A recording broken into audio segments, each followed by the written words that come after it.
Okay, so with this binding, what you do is 3 on the first page, 3 tabs of fabric. I like to use fabric. You could use washi tape.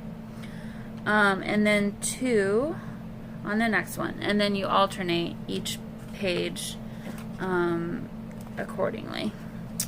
So I'm going to use this fabric here that was dyed with black, very watered down black acrylic paint. And so I'm going to go ahead and just make some tabs. Let's go about that big. So I'm going to go ahead and do this and glue the tabs down. Oh, I'm going to use glue stick just to get them in place, and then I'll come back and sew. But yeah, I'll go ahead and make some tabs. That one might be a little bit big, but it's alright. And I'll put that on fast forward, and I'll meet you back here in just a little bit.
Okay, everybody, so I need to make the rest of this video pretty fast because my battery is at 1%. I just plugged it in, but it's on one of those chargers that's not overly reliable.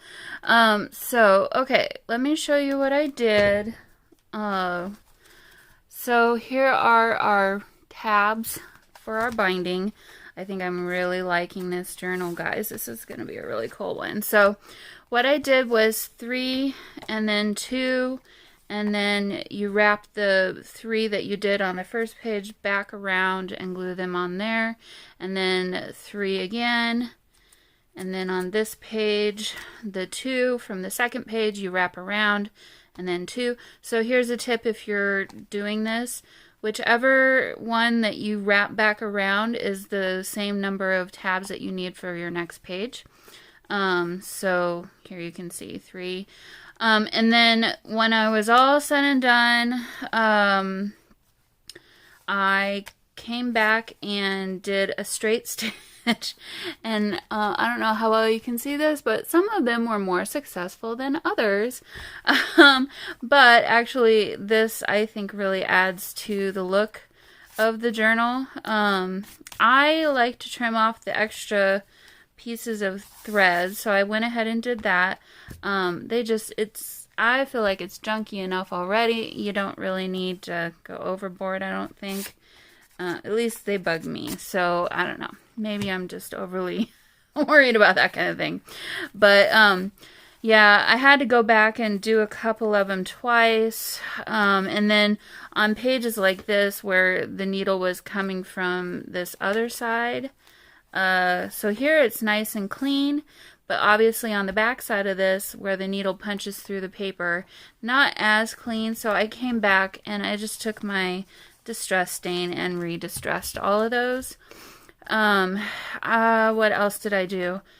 I might need to come back and do this one too. Or when I'm decorating, maybe I'll make sure and glue something on there just to kind of reinforce it. I mean, it's sturdy. It's not going to fall apart, but some of these tabs got a little shorter than I had intended. Oh, I remember. I had 4 pieces left, and so I'm like, well, apparently you don't need to have any certain number or even or odd pages. So I went ahead and added another page here. Instead of throwing away these 3 little pieces of pieces of fabric, I went ahead and added this extra page. So I used these 3, wrapped the 2 from the page before over, and then here you can see there's no more tabs because this is our last page.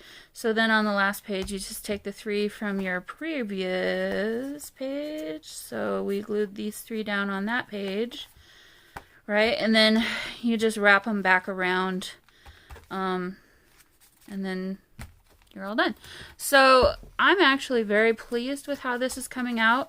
As you can see, these are the pages that have been decorated thus far. I have a feeling it's going to get a bit chunkier. I mean, it will get a bit, yeah, this one was difficult. This one was a little bit of a struggle because of that right there. But again, I think it kind of adds to the look. But I'm glad that I went ahead and did this now, because now I won't have to worry about thinking too hard about where to place my more dimensional things. So okay, so next time I think I'm going to leave this page as it is. We've got lots of great decoration here. So the next time I think we'll come back and start decorating on this page. We got a bunch of pockets here to fill up. And yeah, I think this is going to be a really great little journal. So hope you had fun, and I will see you all in the next video. Bye!